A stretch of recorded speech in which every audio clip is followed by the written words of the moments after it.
마지막으로 준아, 앞으로 힘든 날도 행복한 날도 무지 많을 거야. 마음이 여린 네가 늘 걱정됐지만 너랑 시간을 보내며 꽤 단단한 동생이란 것도 알게 됐지. 그러니 힘든 날은 덤덤하게 지나보내고 행복한 날은 말랑말랑한 마음으로 실컷 즐기렴. 매년 건강검진 꼭 받고 80%만 열심히 살아. 주말엔 꼭 여친을 만나거나 여행을 떠나거나 영화나 전시를 봐. 20%는 꼭 휴식에 쓰렴. 사실 너의 인생이 80이고 일이 20이어야 하는데 What the hell. 세상에 그게 쉽겠니? 누구보다 잘한다. 그리고 누군가의 기대를 충족하며 살지 않아도 된다는 걸 명심해. 너의 삶은 너의 것일 뿐이야. 이 편지를 보고 이것저것 해야 할 땐 누나가 갑작스럽게 떠났을 때일 거라 정신없겠지만 너 아니면 정신 차릴 사람이 없다. 그러니 이것저것 잘 정리해주고 우리 가족 잘 돌봐줘. 사랑한다.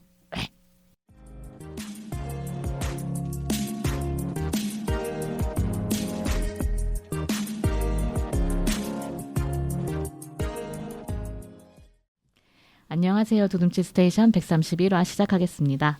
오늘 오프닝은 구민정 오효정님의 명랑한 유언 중에서 읽어드렸습니다.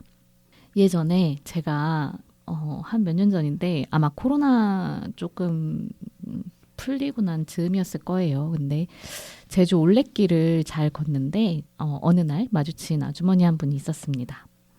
올레길은 원래 이제 코스를 걷기 시작하면 비슷비슷한 속도로 가게 되니까 앞서거니 뒤서거니 이제 사람들하고 좀 이렇게 걷는 사람들끼리 눈치를 보면서 서로 알아보게 되는데 이제는 좀 인기가 시들해져서 좀 이렇게 길이 혼자 걷기 좀 무서운 길들도 많아요. 근데 그날에 혼자 으슥한 산길을 걷다가 정상에서 탁 트인 절경을 감탄하면서 보다가 아유 이제 다시 언제 내려가지? 누구 안 올라오나? 이렇게 생각하고 있을 때쯤에 한 분이 올라오셨어요. 그 아주머니가 이제 어떻게 같이 걷게 됐는데 이런저런 얘기하다가 알고 보니 막 아들을 암으로 떠나보낸 직후에 혼자 자주 걸으러 내려오신다고 말씀을 하더라고요. 그리고 대구 분이셨고 간호사로 일도 하셨었는데 이제 아들이 중학교 때부터 투병을 시작해서 내내 이제 간호하시고 일도 그만두시고 뭐 그렇게 하다가 이제 아들이 떠난 지 얼마 안 된 그런 시기에 저를 만났어요.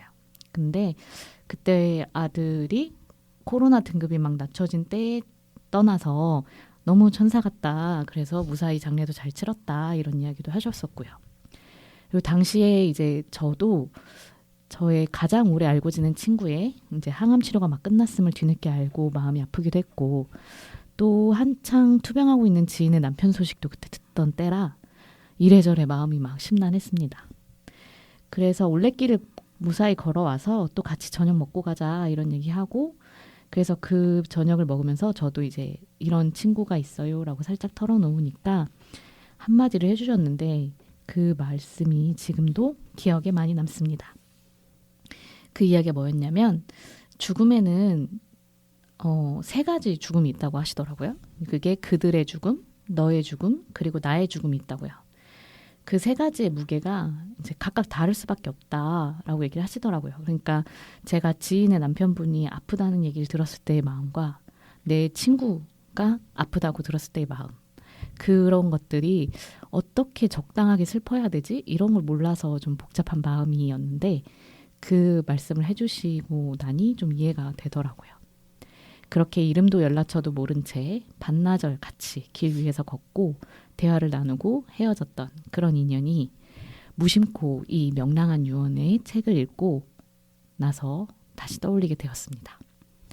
구민정 오효정님은 두 분 다 PD고 그리고 일을 하며 만난 사이였는데 급속도로 친해졌고 급기야 이제 너의 죽음이 곧 나의 삶을 크게 흔들었습니다. 두 분의 우정을 그리고 두 분의 모험을 명랑한 유언 한 권으로 함께 겪은 기분이 드는데요. 그래서 모셨습니다. 오늘의 게스트 스위밍골 황예인 대표님과 명랑한 유언에 예쁜 옷을 입혀준 하밍래 디자이너님 모셨습니다. 안녕하세요. 안녕하세요. 많이 긴장하시면서 앉아 계셨는데 자 이제 입을 열어보겠습니다.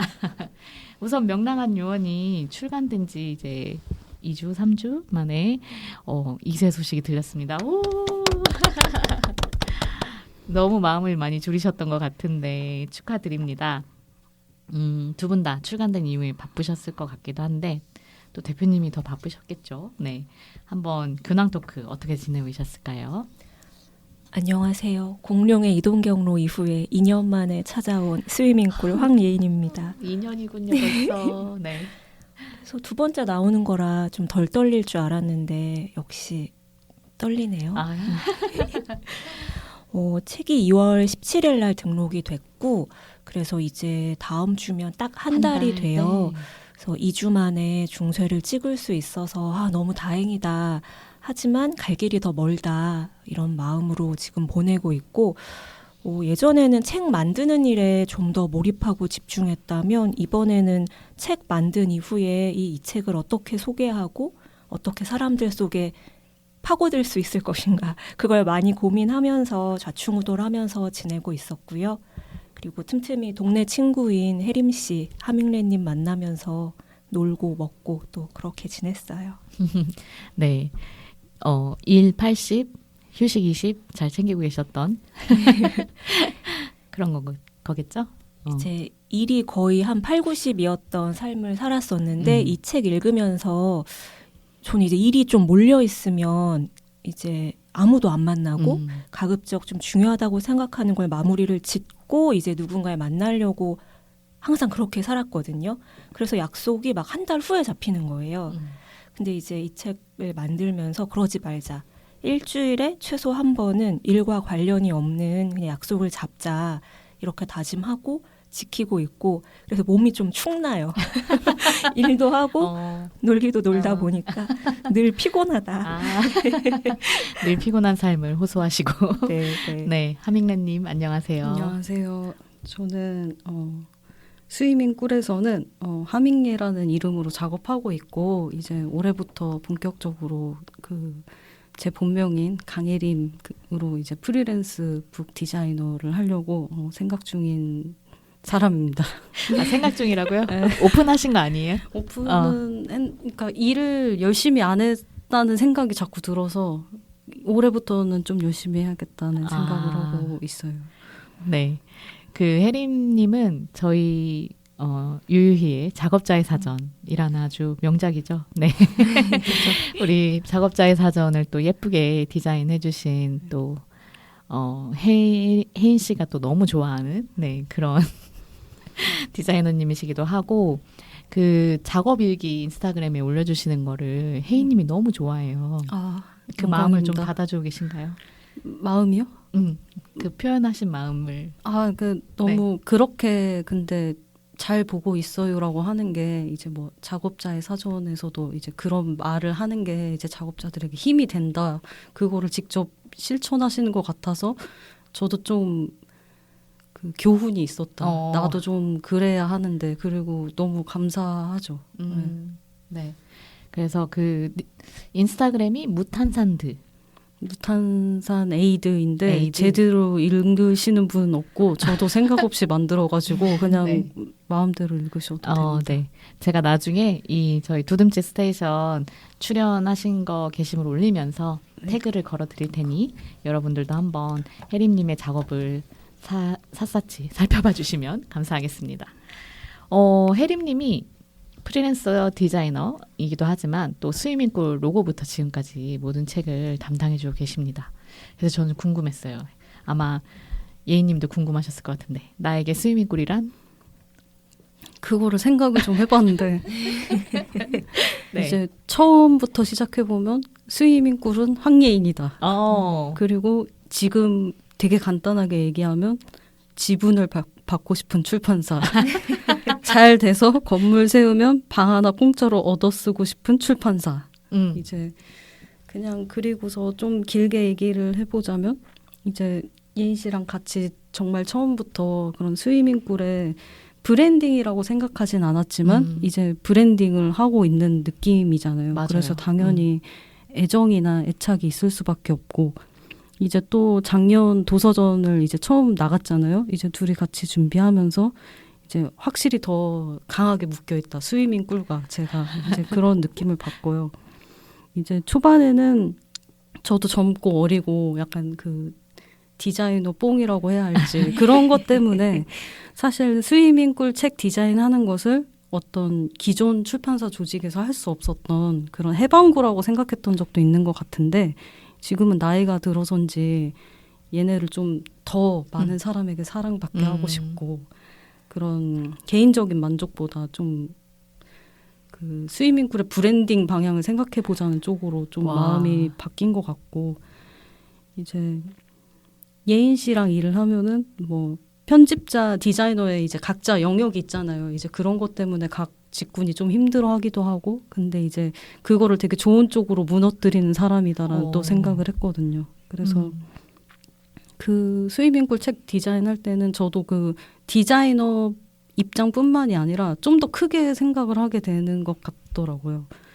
그리고 그 이제까지 출간했던 책들도 당연히 이제 저한테 영향을 되게 많이 끼쳤는데 이제 그 책들로 인해 제 세계가 더 넓어졌다 이런 생각도 하게 됐고 네. 이 작가는 이렇게 작품 쓰는구나 뭐 소설의 지평을 넓혀준다고 해야 하나? 이제 그런 텍스트에 정말 다양한 스타일의 세계가 있다는 거를 예인 씨 덕분에 좀 알게 됐던 것 같아요. 네, 와, 되게 좋은 이야기다. 네, 나에게 하밍레란? 나에게 하밍레란 이런 질문이 진짜 어렵더라고요. 맞아, 그렇죠. 이게 저희가 좀 성장해서 나이가 좀 들어서 일하면서 만났으면 이 사람의 강점은 이렇구나, 이런 디자이너구나, 이제 이런 얘기들을 좀 쉽게 할 수 있었을 것 같은데 이제 회사 생활 초반에 서로 신입일 때 편집부의 신입, 미술부의 신입일 때 그때 이제 만나서 친해지면서 여기까지 오다 보니까 나에게 하밍레란이라는 질문이 모든 것? 정말 너무나 많은 영역을 차지하고 있다는 것에 좀 네. 충격받았어요. 이제 이 질문을 미리 주셨잖아요.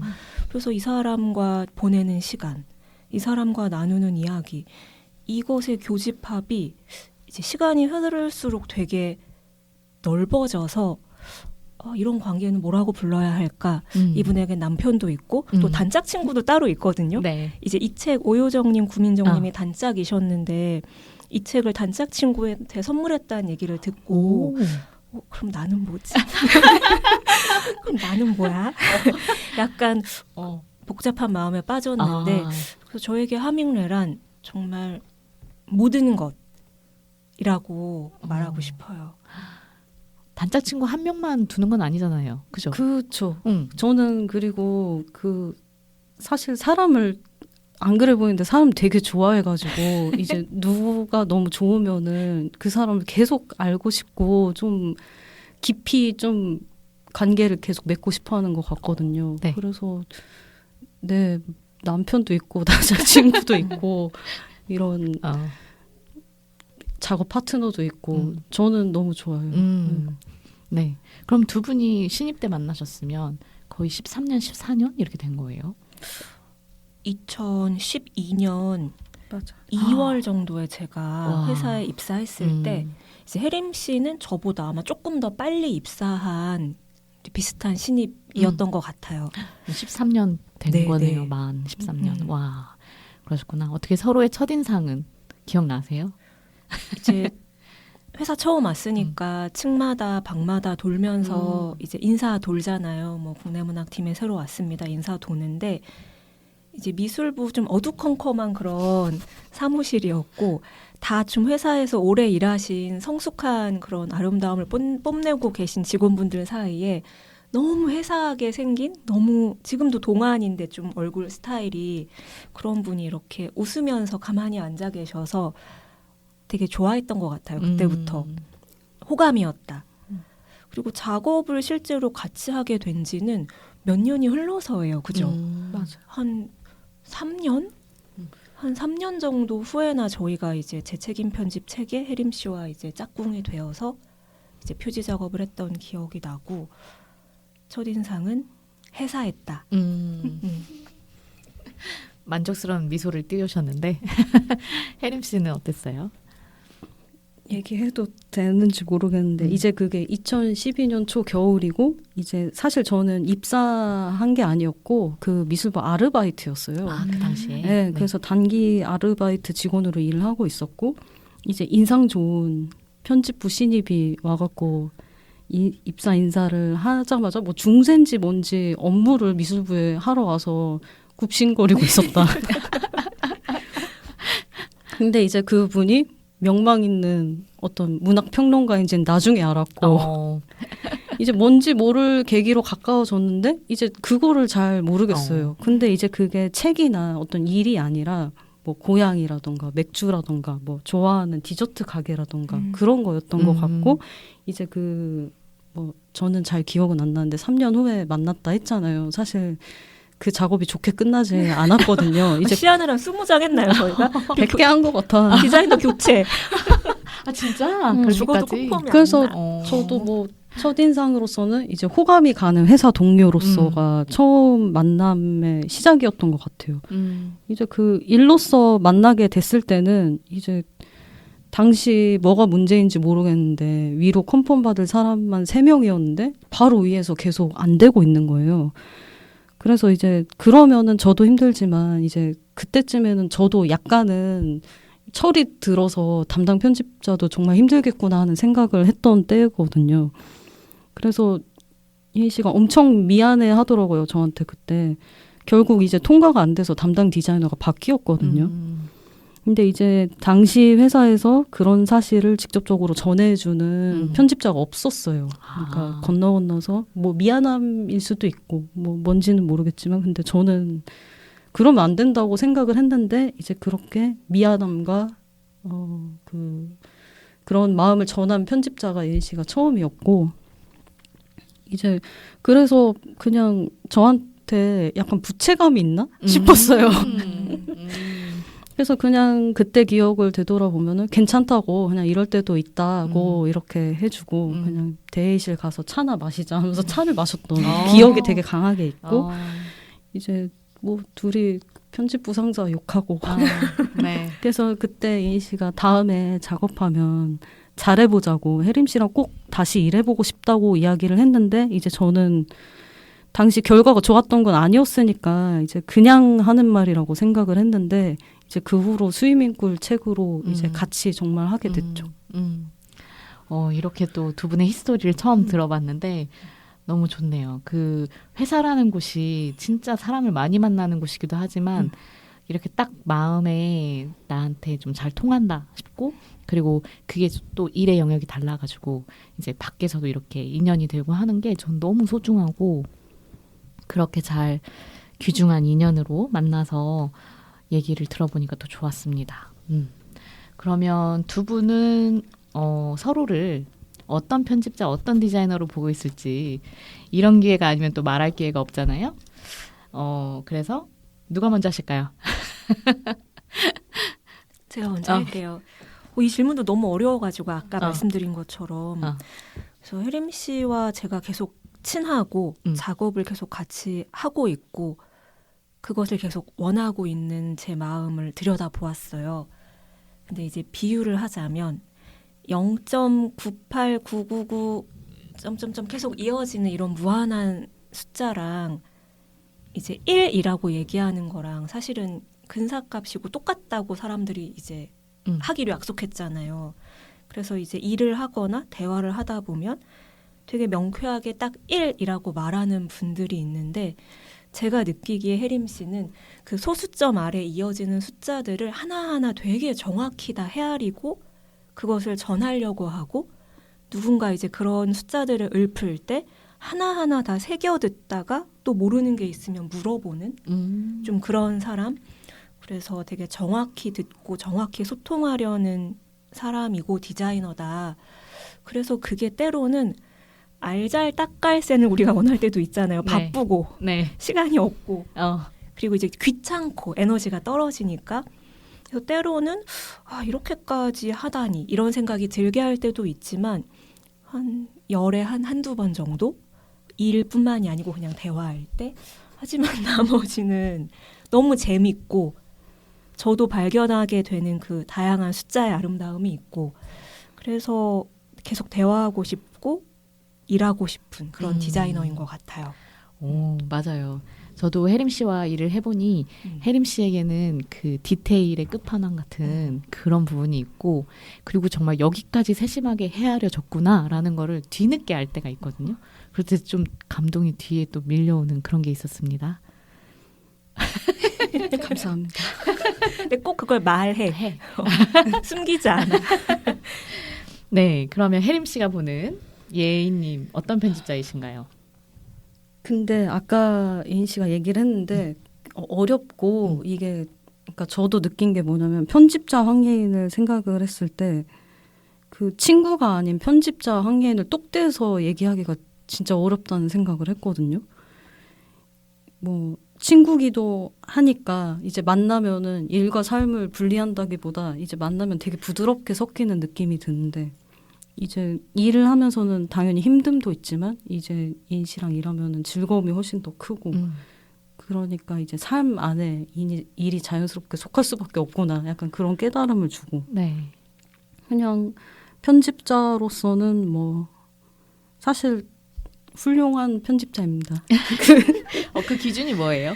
그냥 뭐 제가 뭐 편집자가 하는 일에 뭐 텍스트를 다루고 이런 거는 정확히 파악할 수 없으니까 이제 협업자를 어떻게 대하는가에 대해서 주로 보게 되는데, 이제 작업자를 배려하는 방식이라던가 뭐 어떤 일을 결정할 때 본인이 고심할 수 있는 면을 충분히 이제 고심을 하고 충분히 생각해왔고 분명한 방향을 제시해주고, 뭐 아직까지 제가 뭘 설득을 해본 적은 없는데 강하게 있었나? 아무튼 그만큼 이제 저는 좀 의지할 수 있는 편집자고 어쨌든 같이 일하면 즐겁다.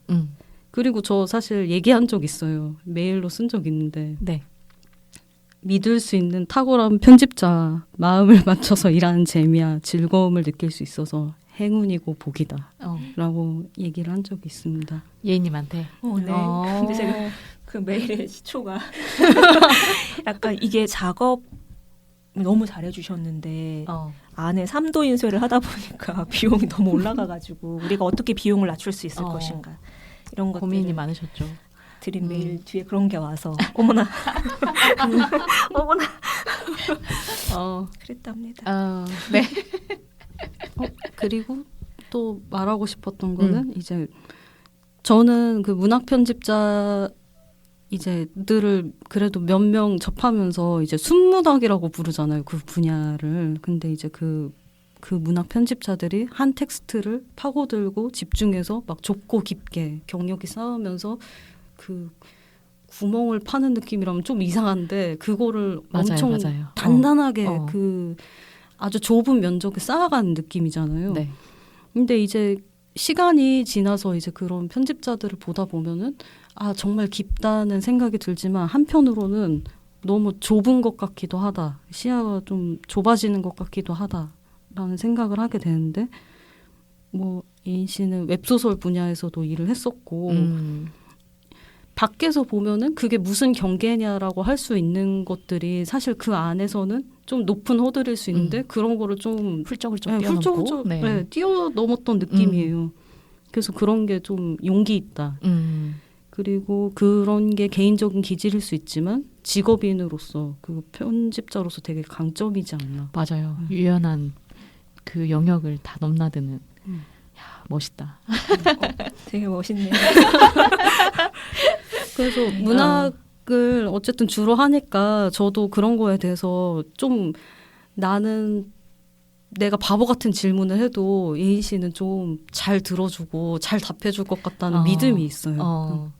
되게 편하게 해주는 질문을 편하게 해주는. 좋다. 네.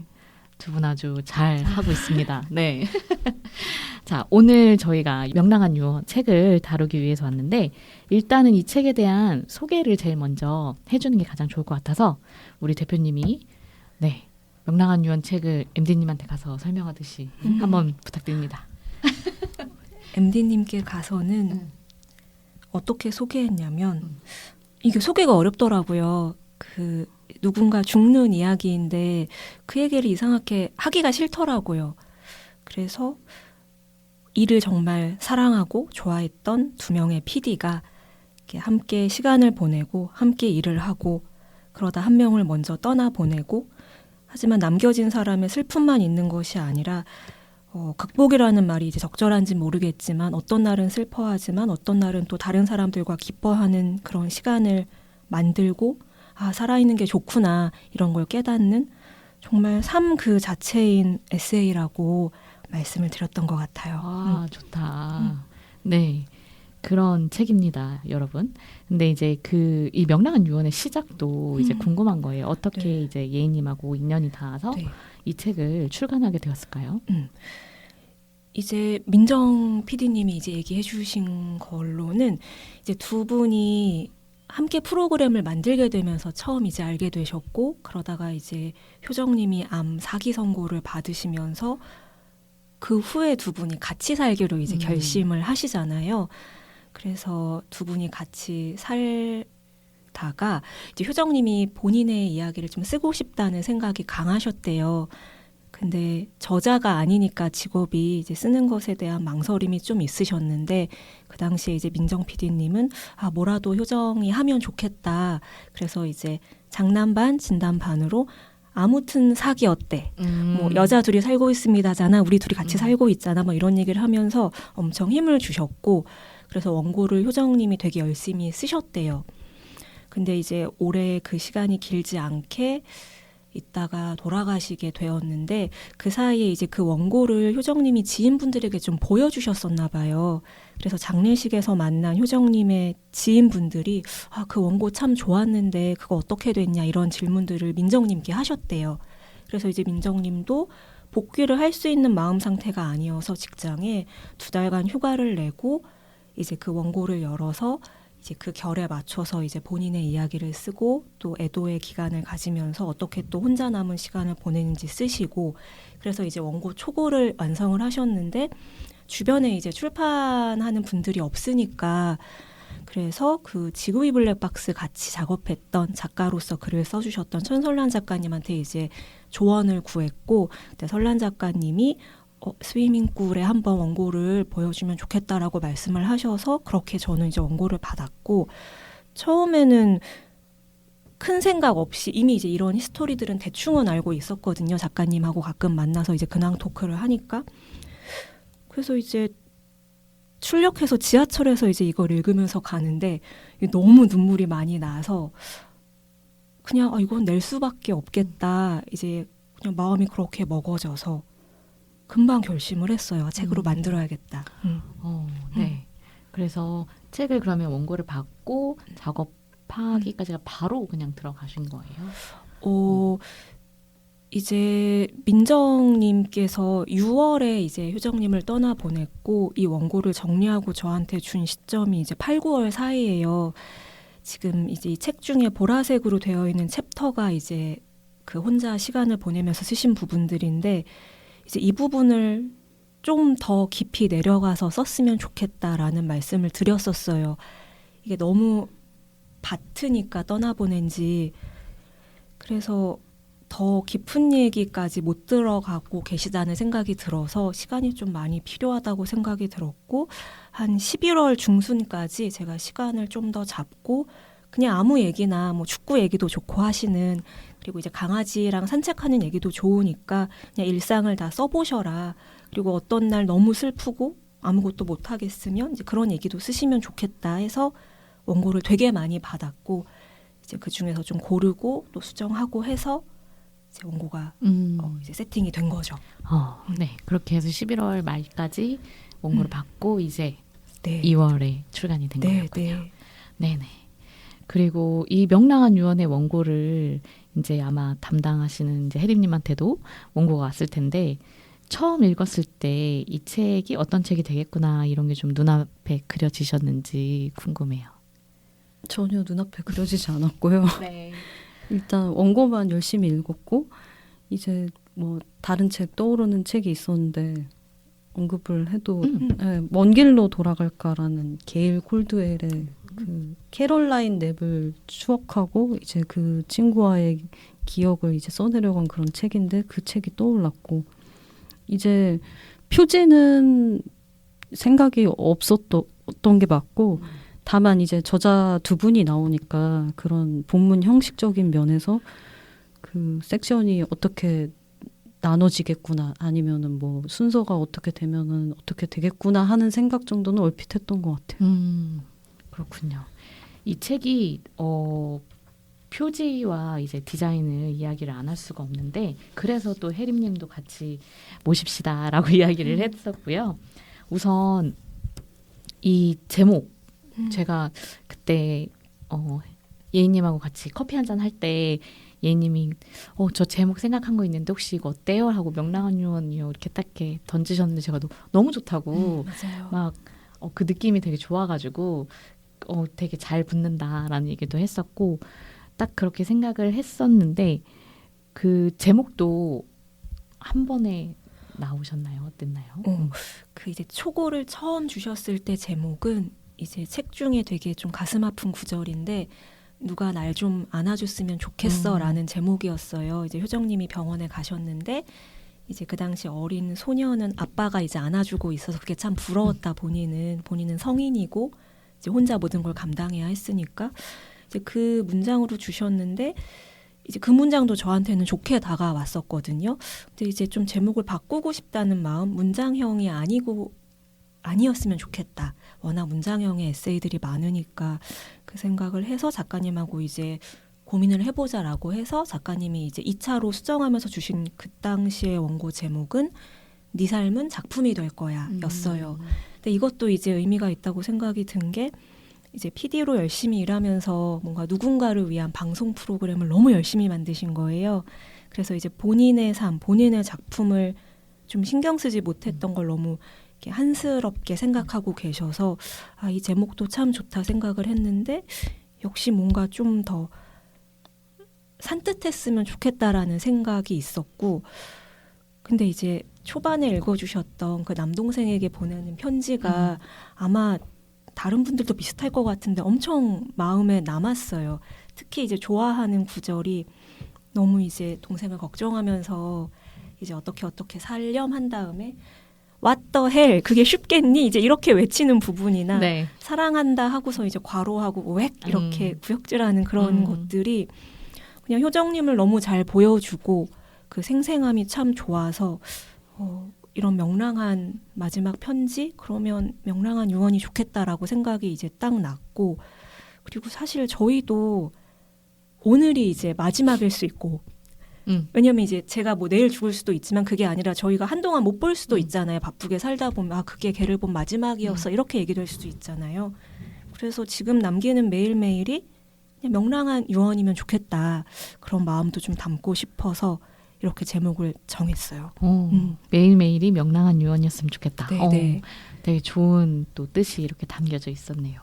그리고 이제 디자인에 대해서는 또 혜림님의 의도와 후기도 듣고 싶어요. 이 작가님도 직접 섭외를 또 하셔서 이 그림을 의뢰를 하신 거죠?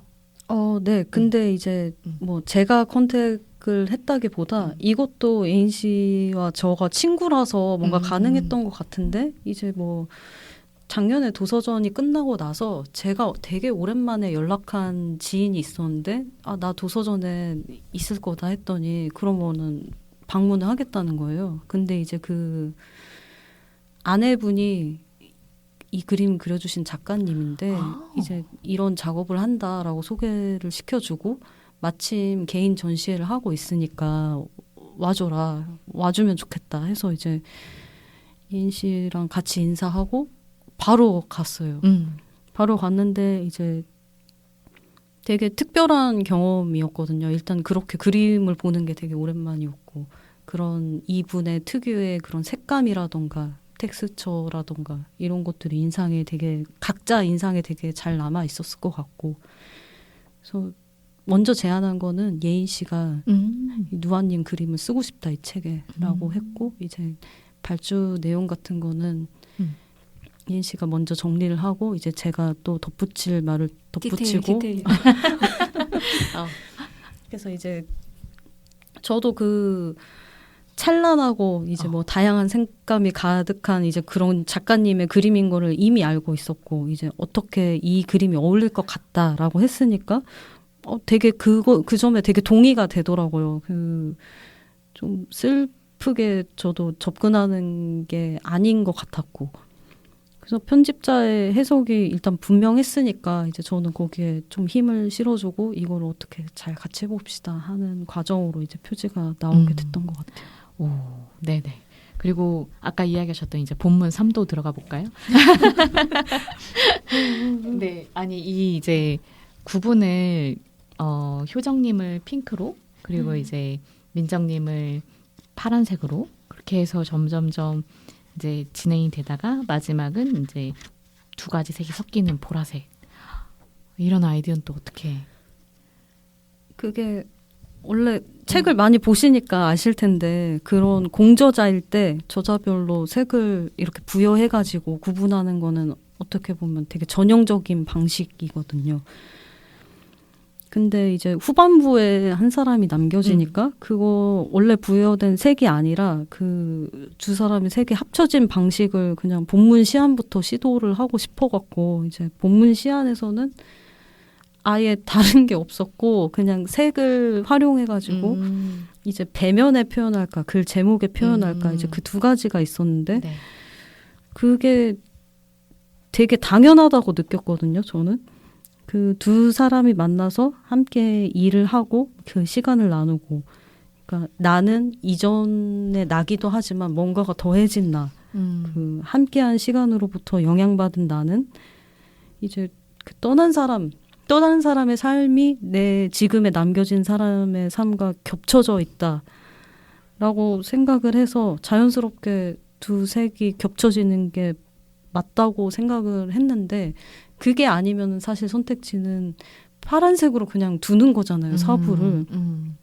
근데 이게 논리인지 직감인지는 모르겠지만 맞지 않다는 생각이 들었거든요. 그래서 자연스럽게 이렇게 해야겠다고 떠오르게 됐던 것 같아요.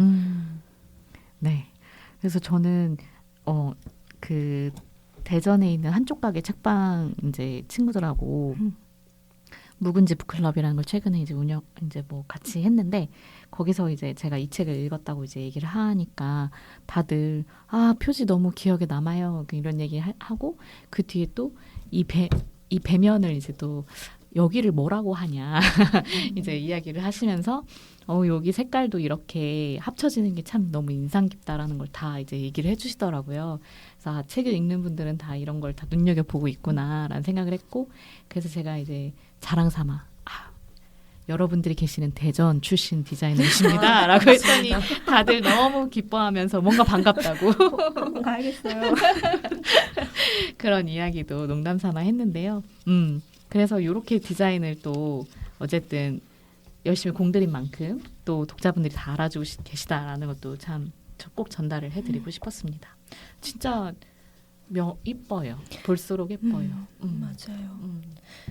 그 누아님 그림을 이제 도서전 끝나고 한 일주일 후에 이제 혜림 씨랑 가서 봤는데 그냥 이 색감이 너무 찬란한 느낌을 받았고 여기서 엄청 에너지가 충전되는 느낌? 그런 걸 받았어서 이분하고는 언젠가 같이 표지 한번 해보면 좋겠다. 이제 그런 생각을 그때 했었어요. 근데 이제 이번 책이 될 거라고는 생각을 못 했는데 이제 책을 만들다 보면 사람들이 좋아하겠다 하는 그런 기준도 생각해보고 또 나에게 필요한 기준도 생각해보잖아요. 근데 이제 나이를 먹다 보니 저도 좀 생로병사에 관심이 많아지고 주변에 좀 빨리 떠나보내거나 아니면 이제 죽음을 향해 가는 그런 이제 지인들 또 이제 부모님 이렇게 곁에 두게 되는데 이게 마음이 여간에서는 이렇게 밝아지지가 않는 거예요. 아무리 애를 써도 작년이 특히 그랬는데 그러니까 우리가 논리적으로는 이미 배움이 많으니까 책을 통해서 살아있다는 것은 기쁨이야, 감사한 일이야 이런 말들을 듣고 그렇게 믿으려고 하지만 실제로는 그렇게 기쁘고 막 충만한 삶이 저는 안 되더라고요, 작년에. 근데 이제 이 그림이 저한테는 좀 주는 힘이 있었고 그래서 이 그림을 일단 개인적으로 쓰고 싶다라는 생각과 함께 그러면 나와 비슷한 사람들도 있지 않을까? 그러니까 너무 화려하고 찬란하고 예쁘다고 하시면서 놀라시는데 그냥 저의 바람은 내 삶이 그렇구나. 내 삶이 이런 색채로구나로 이어질 수 있으면 좋겠다. 그런 마음으로 이제 그림을 부탁드리고 이렇게 만들었던 것 같아요. 네. 근데 진짜 여러 겹의 우연히 또 겹쳐서 네. 이렇게 인연이 된 표지라서 더욱더 기억에 남는 그런 표지가 될 것 같습니다. 좋습니다.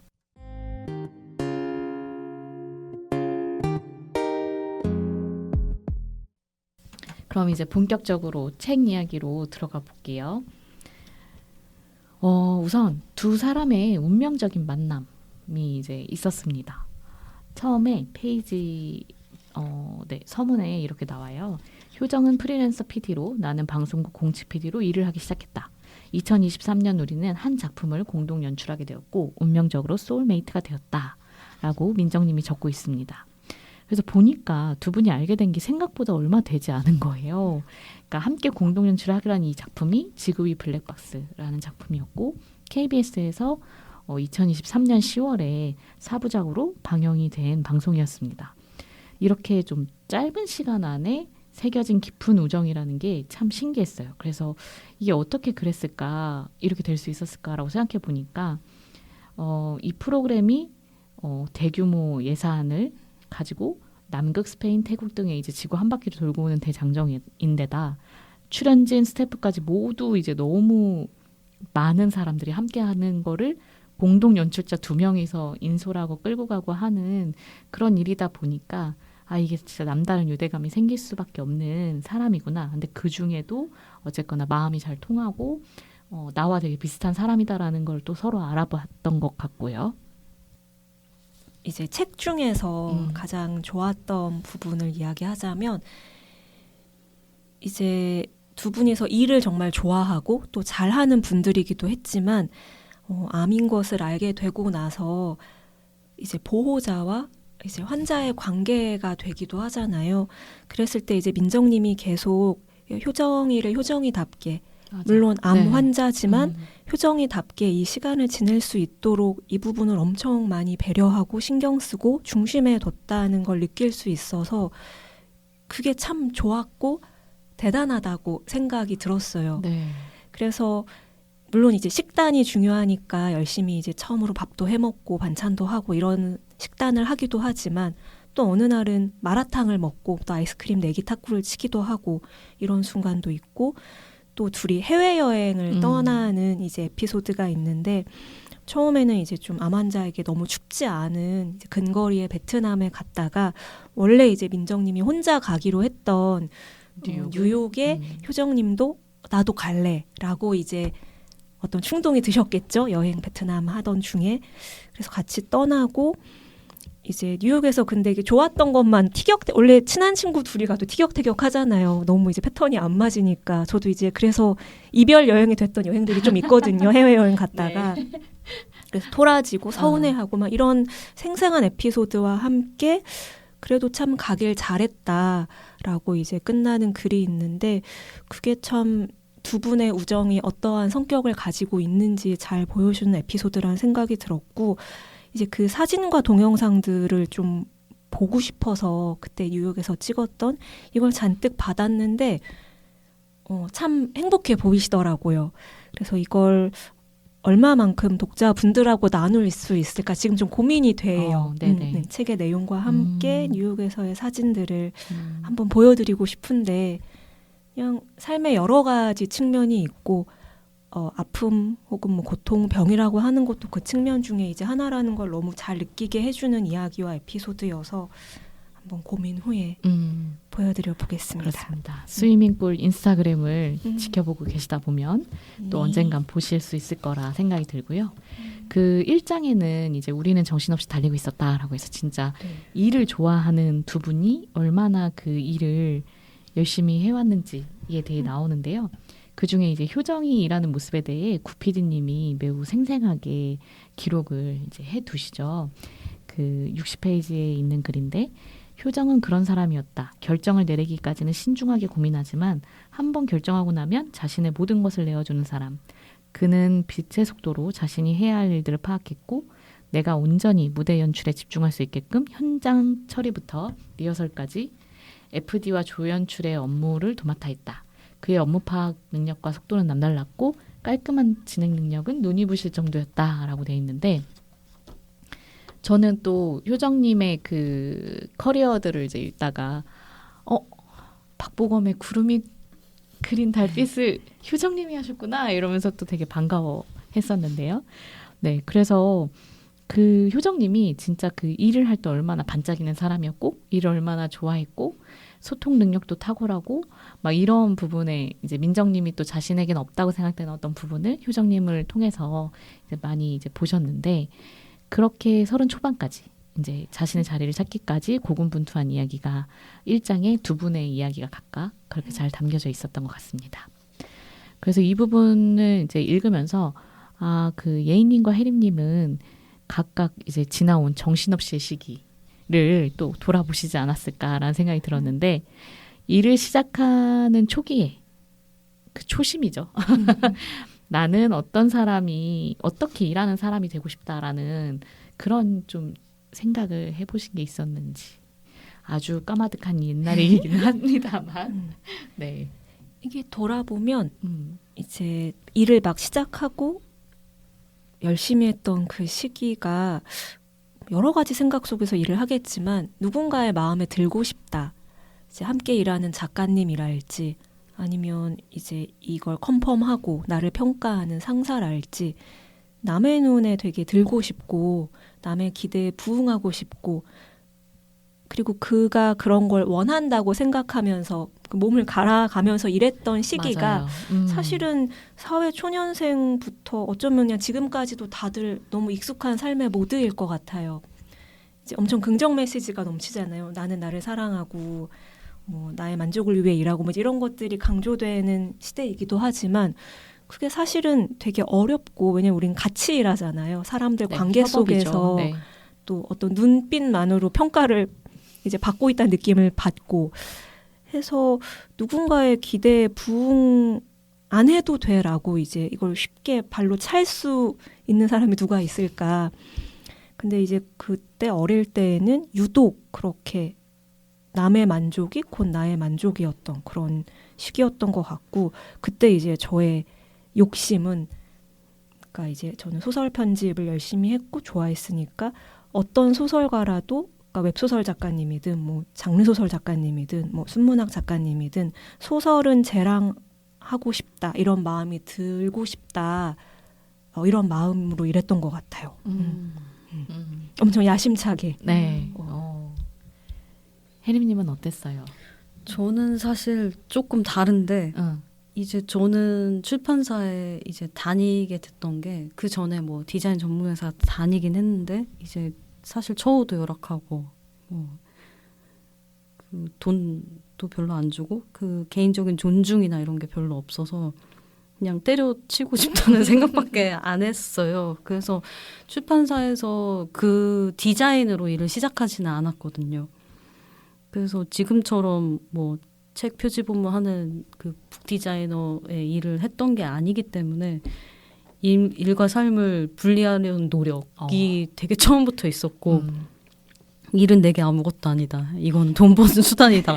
라고 많이 생각을 했는데 이제 결국은 저는 이제 디자인을 하게 됐는데 그런 일을 맡게 되면서 제 자신을 근데 그런 과거가 있다 보니까 디자이너로 소개하는 게 되게 낯간지러웠어요. 그것 때문에 일하는 나를 뭔가 살아가는 나로 받아들이기까지 시간이 좀 걸렸고 그 퇴사 몇 년 전부터 그런 정신없이의 시기가 있었는데 그때 어떻게 하면은 일과 삶을 잘 융화할 수 있을까 하는 고민이 있었고 이제 조금 저는 그런 초심에 대한 생각을 이제야 하고 있지 않나 싶어요.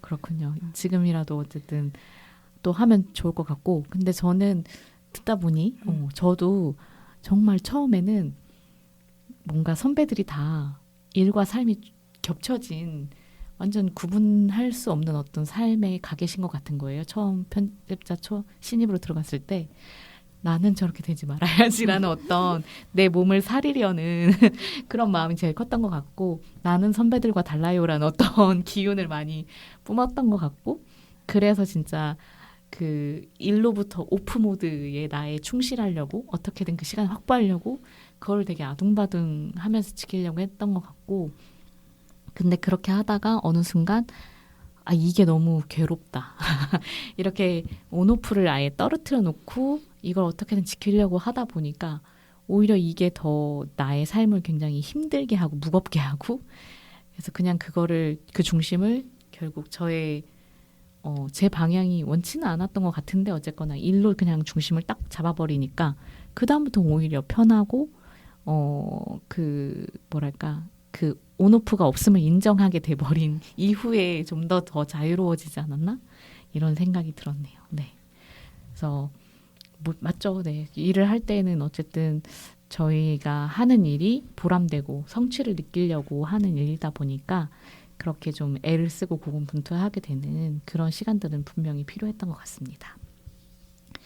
그리고 2장에 이제 느려진 발걸음으로 해서 그 진단 받은 이야기가 나와요. 그래서 94페이지에 이렇게 효정님이 쓰셨습니다. 이 글을 읽는 누군가는 위암 사기 판정을 두고 안타까운 결과라고 생각할 것이다. 그러나 내가 살아있는 한 지금을 과정이라 부를 수밖에 없다. 암이라고 날 동정하거나 연민하는 이들 또한 각자의 과정 속에 있을 것이다. 그렇다면 나를 동정할 이는 과연 몇 명이나 되겠는가? 그러니 나는 살아있어야만 한다. 나는 아직 과정 중에 있다. 라고 이야기를 합니다. 이 말이 되게 또 저도 좀 약간 뼈아프게 생각이 되기도 했는데 2023년에 그렇게 일을 누구보다 열심히 했던 효정은 투잡도 하고 있었고 링거를 또 평소에 자주 맞았고, 그러다 극심한 통증에 어느 날 그 친구 민정님한테 전화해서 응급실로 같이 향했습니다. 그리고 나중에 이제 진단을 받습니다. 그래서 2023년 6월에 31세 여라고 적힌 이제 암 환자가 되는 것인데요. 그날 이후로 항암 치료 받고 투병 생활을 이어가면서 이제 효정님의 엄마 그리고 효정님, 민정 이렇게 셋이 완벽한 3인의 팀워크를 해냅니다. 근데 그러다가 중요한 일이 두 가지가 일어나는데, 하나는 태양이라는 이름의 개가 효정의 삶에 등장한 것이고, 두 번째는 효정이 살던 집이 전세 만기가 돌아오면서 민정님이 함께 살자라고 제안하고 새로운 유니버스의 탄생이 시작된 겁니다. 저는 그리고 민정님이 이 용기가 너무 대단하다고 생각했어요. 같이 살자라는 말을 했다라는 것. 그 이 두 에피소드가 저는 효정이 이제 암 환자가 아니라 효정 그 자체일 수 있도록 지켜준 중요한 귀한 일이었던 것 같아요. 이 부분을 어떻게 보셨나요? 이제 우리 모두 삶이라는 한 과정에 있다. 이제 저도 이제 그 부분을 읽으면서 엄청 쿵 하는 느낌을 받았었는데, 보통 좀 큰 사고를 겪거나 이처럼 이제 청천벽력 같은 그런 또 선고를 받거나 하면 이제 저건 저 사람한테만 일어난 일, 나는 안전하다는 마음 속에서 안 됐다 이렇게 이제 반응을 하기가 쉬운데, 사실 그냥 우리는 우리 삶을 각자 살고 있는 거고 그 삶에 정말 많은 일들이 이제 다양하게 일어나잖아요. 그래서 좀 겸허해지는 그런 게 있는 것 같고, 민정님의 그 이제 선택, 같이 살겠다는 선택은 그 과정으로서 되게 충실히 살겠다는 마음 속에서 좀 가능했던 것 같아요. 그러니까 암 사기고 이제 암 사기가 통계적으로 어떤지는 우리가 알지만 그게 나의 삶에 닥쳤을 때는 어떤 다른 가능성들, 이제 이것을 이제 발견하려고 하면서 애쓰며 살게 되잖아요. 그러면 저는 희망이 계속 있었을 것 같거든요. 그러니까 나는 다를 거야. 나는 다를 수 있어. 그리고 다르게 살고 싶어. 이런 너무나 자연스러운 삶에 대한 사랑과 욕심과 이런 욕망들이 계속 살게 했을 것 같고, 거기서 뭐 해외 여행이든 아니면 이제 강아지의 입양이든 그리고 이제 함께 살기로 한 결심이든 이런 것들이 다 가능했을 것 같아서, 그런 데서 오는 좀 감동이 전율이 좀 있는 것 같아요. 단지 이제 누군가가 안타깝게 일찍 떠난 얘기여서 이제 슬픔을 준다기보다는 정말 치열하게 매 순간 그냥 이 과정에 충실했던 사람의 이야기가 주는 감동이 있는 것 같아서 좀 저의 느슨한 모든 걸 내일로 좀 미루고 싶고 누워있고 싶은 저를 좀 돌아보게 되는 그런 책이죠. 네. 맞습니다. 그 과정 중에 있다라는 말이 또 매우 중요하고 공감되는 것도 있었어요. 그러니까 안타까운 소식 혹은 뭐 누군가가 그렇게 위중하다라는 얘기를 들었을 때 우린 이미 그 얘기를 들음으로써 거기서 끝이라고 생각하는 어떤 그 섣불리 판단하는 그 끝에 가버리는 약간 그런 게 있는데 그렇지 않고 이 과정을 내가 같이 친구로서 그리고 이 친구를 아끼는 마음으로서 같이 하고 싶다라는 마음이 들고 그것을 이제 실천한 그런 부분들이 이게 과정이라는 것을 그리고 같이 살아야 한다라는 것을 보여주는 그런 민정님의 일이 아니었을까라고 생각을 했습니다. 그리고 암에 걸린 이제 153페이지에 암에 걸린 효정에게 전해지는 어떤 말들은 너무 무겁거나 너무 가볍기만 했다. 그저 자기 감정에 빠진 사람들도 덜어 있었고 배려 없는 일방통행의 위로를 건네는 사람들도 있었다. 물론 진심을 담아 건네는 위로는 효정을 앞으로 나아가게 했지만 그를 통해 효정은 자신이 암 환자임을 다시 자각할 수밖에 없었다. 사실 효정은 여전히 효정이었다. 나는 효정이 환자가 아닌 효정으로 살기를 바랬다. 그래서 우리는 영화가 보고 싶으면 영화관에 갔고 때때로 여행을 떠났으며 계절마다 인생 네컷을 찍었고 밥 해먹기 귀찮을 땐 외식도 했다. 라고 합니다. 그러니까 아까 예인님이 얘기해 주셨던 것 중에도 이 가족이 아닌 적정한 거리에 있는 친구가 이제 있다라는 게 너무 소중하고 빛나 보였어요. 그 효정을 나의 딸, 누나, 동생 뭐 이런 쪽으로 있는 게 아니라 있는 그대로 봐줄 수 있는 사람. 사실은 특히나 이제 가족의 경우로 이제 얽혀 있다 보면 반려자라거나 혹은 누군가의 그렇게 가족이라고 할 때에는 조금은 그 당사자가 원하지 않는 방향으로 가족이란 이름으로 그 더 자신의 어떤 채우고 싶은 어떤 마음을 더 표현하거나 그걸 강요하거나 이런 부분들을 좀 많이 봐왔고 그런 부분에서 힘들어하고 시달려하는 그런 당사자 이야기들도 많이 있었던 것 같은데 민정님은 그냥 효정은 효정이야라고 딱 인정을 해주고 그 테두리를 좀 그대로 있게끔 보호해주는 그런 존재라서 와 너무 좋다라는 네, 생각을 했었어요. 네. 그래서 이제 여러 페르소나에 대한 얘기를 또 생각해 봤는데 요새는 두 분은 어떤 모습이 가장 나다운 가장 중요한 나라는 모습으로 생각하고 가장 우선순위에 두고 살고 계실지 그것도 궁금했습니다. 저는 예를 들면 조직 밖을 나온 자유로운 나를 첫 번째로 두고 있거든요. 그래서 뭔가 상사와 같은 어떤 복잡한 권력 관계를 만들려고 하지 않고 그런 부분에 있어서도 내가 자유롭게 내 일을 하게끔 하는 그런 걸 좀 가장 우선으로 두고 있는 것 같은데 두 분은 어떠세요? 저는 일을 하기 싫어하지만 막상 하면 열심히 하는 사람 이거를 좀 못 넣은 것 같아요. 어떻게든 해내는 좀 능력 있는 사람으로 보이고 싶었던 게 회사 생활에서의 저의 그런 페르소나였던 것 같고 근데 이제 제가 추구하고 싶은 거는 사실 이제는 집에서 주로 생활하고 사실 회사를 나온 거는 내 주변 사람들한테 더 잘하고 싶고 시간을 쏟고 싶고 이제 그런 거였는데 내가 좋아하는 사람들에게 시간을 아끼지 않고 잘해줄 수 있는 사람 뭐 그런 게 페르소나가 될 수 있을지는 잘 모르겠지만 좀 그런 사람이 되고 싶어요. 네, 좋네요. 예인님은 어떠세요? 저는 이 질문이 좀 어려웠는데 아직 저에 대한 탐구가 진행 중인. 저는 알겠는데. 뭐죠? 우리 반려 고양이들에게 가장 최우선인 나. 맞아요. 어릴 때가 참 좋았는데 어떤 책임으로부터도 자유로운 부모님이 계시고 선생님이 계시고 근데 이제 나이가 들면 책임져야 할 게 되게 많아지잖아요. 내 인생도 있고 뭐 이제 부모님의 어떤 모심도 있고 여러 가지 자식이 있다면 자식도 그렇고 그래서 책임감이 되게 저는 강한 타입이었어서 어릴 때부터 이게 늘 저를 좀 무겁게 하는 근데 이제 내려놓지를 못하는 그런 사람이었는데 혜림 씨를 만나면서 혜림 씨는 자칭 아이고 나 죽네 이런 사람이거든요.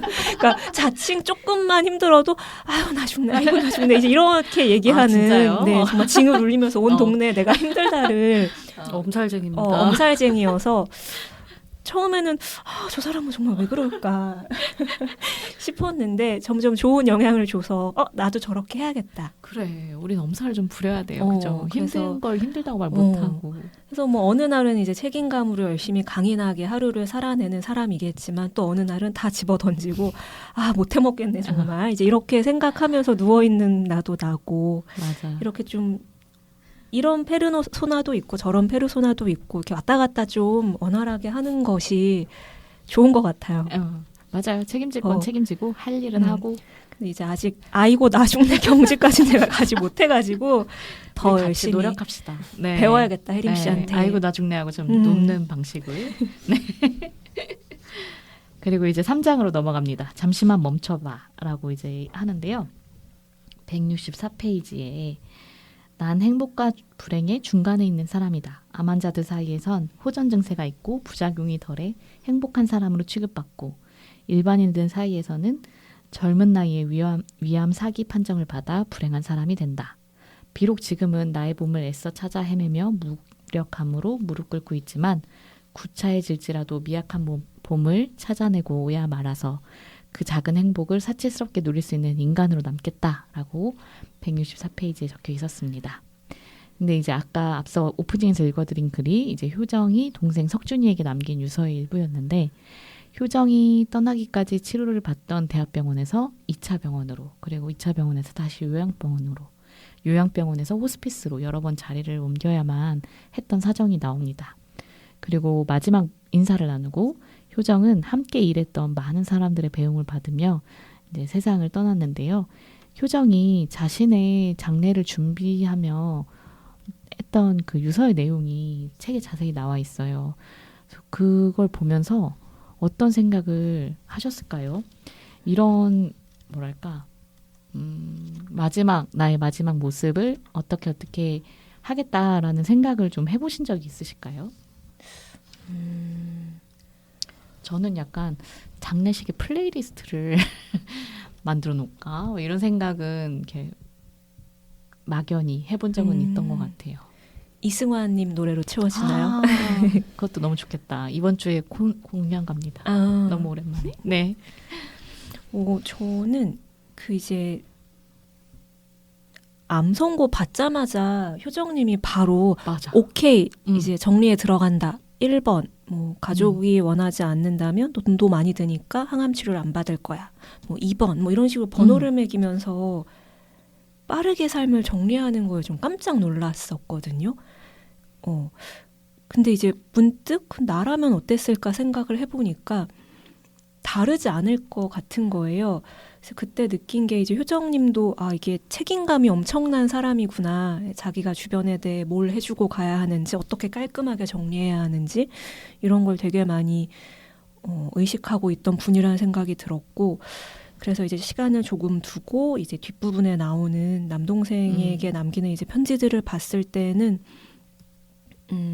좀 뭘 해야겠다라는 그런 생각보다 이걸 쓰시면서 소중한 사람들, 그러니까 꼭 장례식에 와줬으면 싶은 소중한 친구들, 선후배들 이런 분들을 적으면서 마음이 어땠을까 좀 뭉클해지기도 했고 또 나이 차가 이제 6살 나면 좀 많이 나는 남동생인데 이 동생한테 너는 좀 나처럼 안 살았으면 좋겠다는 이런 메시지를 또 적어주실 때 이게 되게 사랑, 남기고 가는 사람에 대한 사랑 이런 것들이 느껴져서 이제 형식은 무언가를 정리하는 글이지만 사실은 정리할 수 없는 그런 마음들이 되게 많이 전해지는 거예요, 사실은. 네. 그리고 차마 이제 엄마는 너무 효정님에게 애틋하고 큰 존재니까 동생을 우회해서 이제 엄마에 대한 얘기를 하잖아요. 뭐 엄마의 뭐 간장게장은 최고였다고 전해줘. 뭐 이런. 그래서 삶은 정리될 수가 없고 그건 이제 빨리 떠나신 효정님도 그럴 거고 저희도 그럴 거고 다들 뭔가 깨끗하게 정리하고 가는 끝을 상상하지만 그냥 많은 걸 남기고 흘려보내면서 떠나는 건가 보다.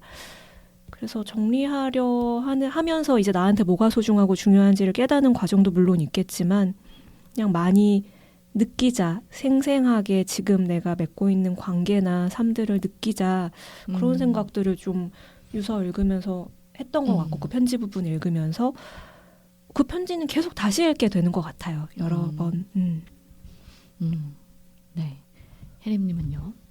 지금 떠오른 거는 뭔가 그렇게 죽음 앞에서 사람이 좀 바뀔 수도 있잖아요. 근데 정말 일관된 사람이다. 그 효정이 어떻게 일을 했는지를 민정이 묘사를 하는 게 있잖아요. 이제 그 업무 능력이 아주 탁월했다. 근데 맞아. 이제 그런 네. 것들이 사람을 어떻게 대하냐, 뭐 상대의 입장을 얼마나 생각했냐에서 나오는 거라고도 생각하는데 동생이 남기는 말에도 이제 그런 게 숨길 수 없이 드러나고 정말 일관적이다. 는 게 약간 T의 첫 생각이었고 완전 네. 그리고 동생을 너무 사랑하는 누나였구나. 이런 사랑을 받는 동생의 마음은 또 어떨까? 그런 생각도 들었고요. 그 효정이 어떻게 살았는지 우리는 다 이제 알고 있잖아요. 근데 그런 사람이 하는 나를 위한 삶을 살라는 내용이 이제 되게 파워풀하게 다가오게 되는 것 같아요. 맞아요. 그래서 표사에도 뒷표지에도 그렇게 힘주어 또 써주셨던 것 같아요. 그렇죠? 네. 정말 세상에 그게 쉽겠니? 라고. 그게 너무 네. 마음에 들었어요. 그러니까 보통 일보다 중요한 게 있다를 강조하는데 아니 그렇게 안 되잖아요. 그래서 What the hell 외치기도 하시고. 네. 그 말이 딱 효정님의 말투 같아서 네. 더 크게 와닿았던 것 같습니다. 네. 그리고 이제 4장. 웅크렸다 기지개를 켜며 라는 이제 장이 나옵니다. 207페이지에 이렇게 나와요. 일하는 나와 누군가와 함께 있는 나는 익숙하지만 혼자가 된 나는 처음이었다. 나는 그런 나를 돌보는 법을 알지 못했다. 그럴수록 효정의 빈자리가 더 크게 느껴졌다. 나는 거실에 앉아 글을 쓰기 시작했다. 효정이 생전에 썼던 글을 기반으로 나의 글을 덧붙여갔다. 효정을 애도하는 마음으로 쓰기 시작했지만 그건 나를 위한 일이기도 했다. 나의 마음을 들여다보고 나를 돌보는 시간. 그게 지금 내가 할 수 있는 해야만 하는 유일한 일이다. 네, 그렇게 떠나고 난 뒤에 이제 민정님이 자신의 생각보다 좀 더 심각하게 이제 무너지는 상황이 옵니다. 그리고 그 곁은 이제 글쓰기와 태양이 그리고 풋살하는 언니들이 채워가는데요. 그 향동천 핵인싸 태양이가 이 책에 등장할 때마다 너무 환해지는 기분이 드는 거예요. 어쩜 이름도 태양일까요? 그리고 그 스위밍골의 릴스에 등장했죠. 네, 이제 공동 작업자를 걸어주셔가지고 태양이 사진을 올리고 출간 첫 주 일기 쓰신 이제 그 게시물을 보면 이제 비숑 플리제 그 하얗고 뽀글뽀글한 네. 강아지가 올라와 있는데 저도 이제 너무 다행이다. 맞아요. 이러한 강아지라는 존재가 있어서 그리고 같이 이 개와 이제 밝은 낮에 나가서 걷고 또 저녁에도 걷고 이런 삶을 살 수 있어 다행이라는 생각도 들었고 제가 이제 특히 좋아하는 작은 에피소드는 이게 태양이를 따라 걷다가 이제 안 가본 골목으로 얘가 가길래 따라갔더니 태양이는 이제 거기가 어딘지 모르고 갔겠지만 이제 효정님이 마지막으로 머물렀던 그 호스피스 병원을 이제 마주하게 되면서 이제 민정님이 상념에 살짝 젖는 그런 부분이 나오는데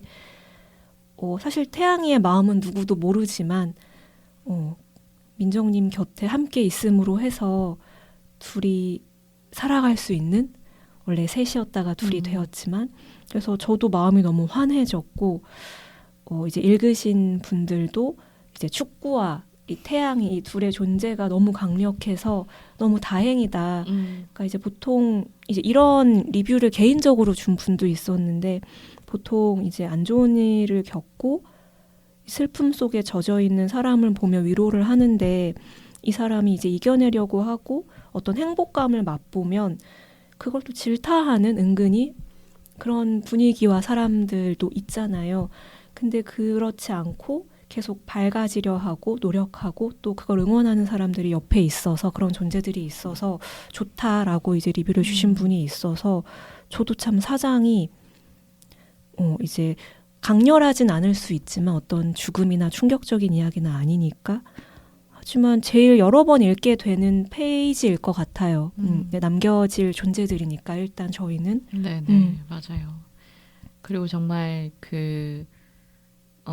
혼자가 된 나를 이제 견디는 시간 그런 부분에 있어서 저는 민정님의 어떤 이야기도 굉장히 깊이 공감도 하고 더불어서 민정님에게 기운을 차리고 캠핑도 가고 이런저런 일들을 할 때 그리고 태양이를 처음엔 입양 보내려고 하다가 이제 자신이 같이 이제 이렇게 하게 되기로 할 때도 너무 다행이고 너무 좋다라는 생각도 같이 안심을 할 수 있었습니다. 네. 그리고 이제 마지막 부분 259페이지에 우리는 인생의 길 위에서 잠시 스쳐 지났을 뿐이지만 나는 영원히 살아있는 효정을 함께했던 찬란한 시간을 그리고 피할 수 없던 죽음을 기억할 것이다. 그 시간들 덕분에 나는 한때 충만한 에너지로 가득 찼고 동시에 깊은 슬픔을 느꼈으며 그 슬픔 속에서 나 자신을 들여다보게 되었다. 효정과 함께했던 시간 덕분에 너의 삶과 죽음을 바라보며 나는 비로소 나와 마주할 수 있었다. 라고 이제 마무리를 합니다. 제가 책장을 덮으면서 이제 지금 나를 살게 하는 게 뭐지? 라는 그것이 이제 좀 머릿속을 채우더라고요. 그래서 책 속의 마지막에 그 예인님이 쓰신 문장이 이제 우리도 서로에게 명랑한 유언을 건네자. 민정과 효정의 이야기가 지금 이 순간 우리 자신에게 충실할 용기를 주길 바란다. 라고 적으셨어요. 그래서 이 책이 이제 인생의 마지막에 나에게 지금 이게 뭐가 중요할까라고 좀 이렇게 판단하게 되는 그런 스스로 묻게 되는 그런 것도 질문을 던지는 책이기도 하겠다라는 생각이 들었고요. 이 책을 만들고 난 후에 두 분에게 어떤 노력에 나 이렇게 노력해야겠다 혹은 뭔가 변화를 마음을 다짐하신 거가 있으실지 궁금합니다. 불안보다 커진 확신? 임재범 노래 그게 뭐야? 그러니까 예전에는 없이 살아서 가진 게 없으니까 불안하잖아요. 뭔가 있어야 되는데 없는 것 같고 내가 빨리 뭔가를 성취해야 될 것 같고 이제 그런 불안으로 살다가 이제 그 불안은 동일한데 이제 나이가 먹으면 내가 가진 걸 지킬 수 있을까 하는 불안이 커지잖아요. 예를 들어서 일을 언제까지 계속할 수 있을까?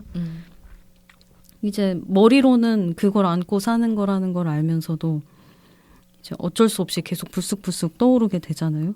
이제 그럴 때는 뭐 예를 들어서 제가 했던 퇴사라는 중요한 결정이라던가 그렇게 만든 오늘 뭐 그런 것들을 떠올리면서 전보다 더 행복해졌구나, 나아졌구나. 그 이상한 말일 수도 있지만 그런 안심과 확신이 그 불안을 좀 눌러주는 느낌을 책을 읽고 나서 좀 더 강하게 느꼈던 것 같아요.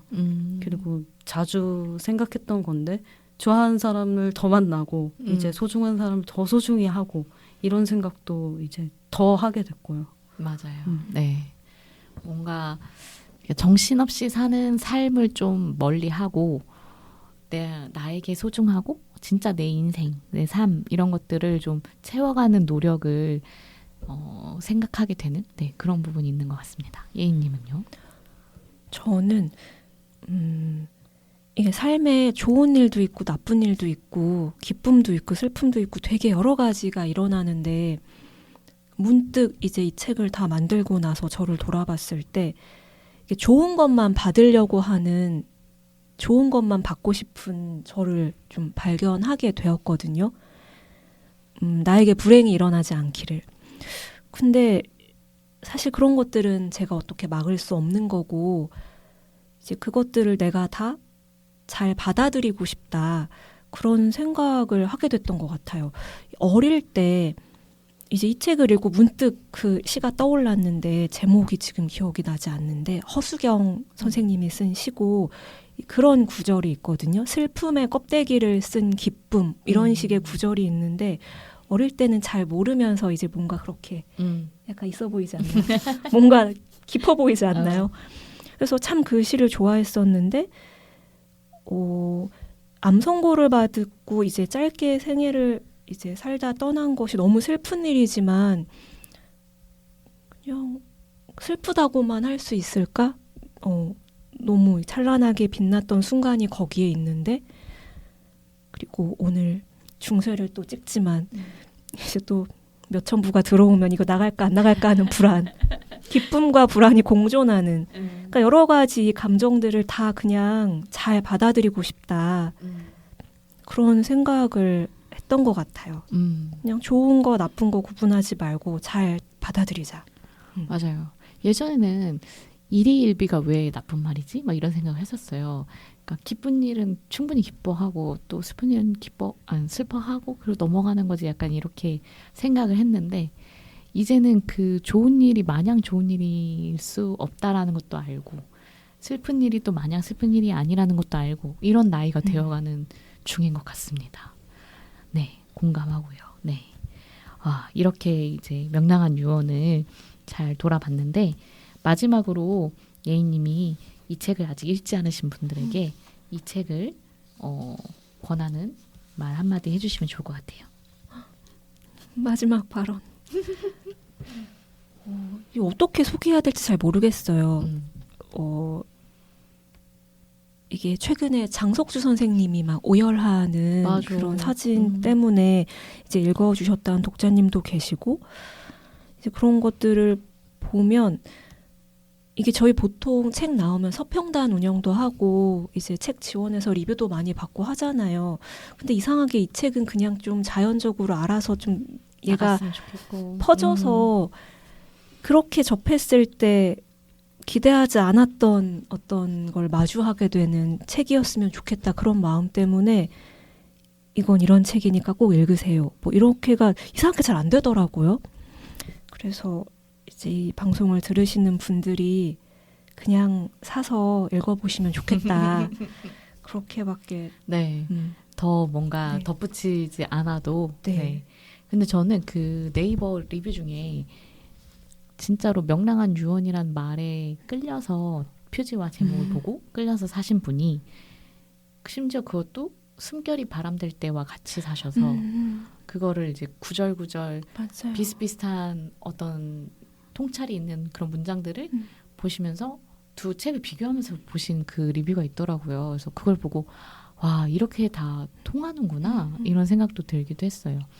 그리고 어쨌거나 누군가가 이제 그런 슬픈 일을 겪거나 혹은 또 당사자가 그렇게 자신의 이야기에 대해서 쓰거나 이런 걸 할 때 우리가 조금 약간 마음의 준비를 하고 들어가는 부분들이 있잖아요. 책을 펼치기 전에. 그런 부분 때문에 이제 좀 더 얘기하기가 권하기가 조금 그렇게 되실 것 같기도 한데 근데 한편으로는 그냥 우리 사는 얘기니까 그래서 친구의 어떤 이야기를 듣듯이 그런 것들을 에세이를 또 특히 좋아하시는 분들이라면 내가 삶을 어떻게 돌아볼까? 어떻게 내가 삶을 잘 살아갈까? 이런 생각을 하면서 읽어주시는 것도 저는 좋을 거라고 생각하고 권해드리겠습니다.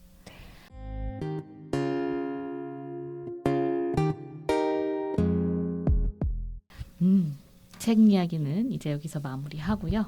혜림님을 조용히 보내드릴 수 없어서 우리 혜림님이 저희 그 지금까지 커피타임에 디자이너님이 딱 한 번 나왔었어요. 아, 네. 네, 편안의 지경란 디자이너님이 한 번 나오셨었고 이제 그 뒤로 북디자이너님이라는 직업을 가지신 분이 이제 두 번째로 나오신 겁니다.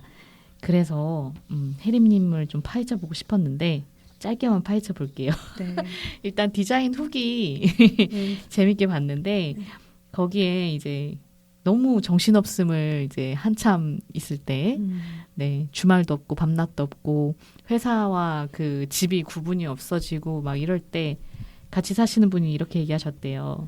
이렇게 살 거야? 차라리 백수로 살거라. 네. 네, 어떤 맥락이었는지도 그러니까 외출을 하자고 하는데 오늘은 할 일이 있어. 근데 이제 그 오늘이 계속 어제도 오늘도 내일도였던 거고 이제 좋아하니까 이제 같이 살고 같이 시간을 보내려고 그렇게 같이 사는 사람인데 저는 맨날 일만 하고 있으니까 근데 역정을 내는 사람이 아닌데 이제 역정을 내더라고요. 근데 저도 계속 뭔가 아니다 싶었고 근데 차라리 백수로 살거라? 진짜? 하면서 종이에 써라 그러면 날짜랑 그래서 아직 가지고 있는데 진짜요? 그거를 이제 받고 나서 이제 사직서도 미리 써놓고 이제 계속 타이밍을 보다가 근데 그렇더라고요. 그냥 사람도 그렇지만 이제 저희 집에는 고양이 2마리가 있는데 제가 그 시한 마감하는 전날에는 거의 잠을 많이 안 잤어요. 그래서 고양이들이 저랑 자려고 기다리고 있거든요. 그리고 이제 나이가 먹으니까 걔네들도 역정을 내더라고요. 왜 빨리 와서 눕지 않느냐. 왜 이 방에 계속 있는 거냐. 맞아. 그래서 고양이들은 그리고 또 사람보다 수명도 짧은데 이제 그렇게 지나보낼 수가 없더라고요. 그래서 이제 그런 맥락에서 백수가 되거라 해서 마침 잘 되었구나. 이제 허락이 약간 필요했는데 그러면은 이제 과감하게 나도 나온다 해서 이제 나왔어요. 정말 잘하셨습니다. 네. 그러면 이제 푹 디자이너로 살 때 지금 초심을 찾고 계시다고 하긴 하셨지만 그 일의 기쁨과 슬픔에 대해서도 듣고 싶었어요. 이거 진짜 어려워요. 그래요? 네, 왜냐면은 편집자의 일의 기쁨과 슬픔 슬슬 나오지 않으신가요? 다음에 불러주시면 제가 한번 읊어보겠습니다. 슬픈 거를 먼저 생각했더니 기쁨을 못 찾겠네. 근데 이제 저도 지은님이랑 비슷한 게 워라벨이 한참 뭔가 대두가 됐을 때 일과 삶을 분리를 해야 하나?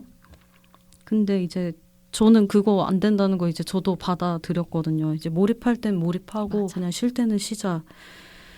이제 그게 근데 그 몰입하는 시간이 길어지니까 좀 슬프고요.